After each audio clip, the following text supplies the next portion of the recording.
روز 29 می واحدهای جنگی مسلمانان شیامذهبی عراق با کمک ایران یکچند دهرا در مرز میانی عراق و سوریه اشغال نموده عملا راه زمینی ارسال اصلیحه ایرانی بر رژیم پرزیدنت سوریه بشار اسد را برقرار کردند.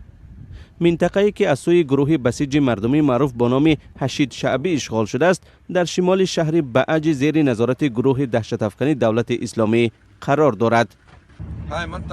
ما حاضر به منطقه رسیدیم. منطقه امجریس نام داشته در روبروی ما پاسگاه مرزی جایگیر است. خدا خواهد پگاه ما پاکسازی مرز عراق سوریه را آغاز میکنیم.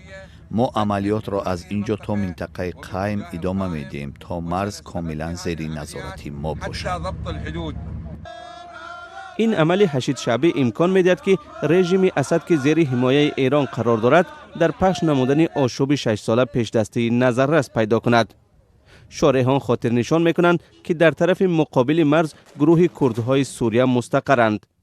این گروه با کمک امریکا بر ضد گروه دهشت‌افکنی دولت اسلامی می جنگد و حالا معلوم نیست آنها به واحدهای نظامی مسلمانان شیعه مذهبی عراق امکان انتقال یاری بر رژیم اسد را خواهند داد یا نه.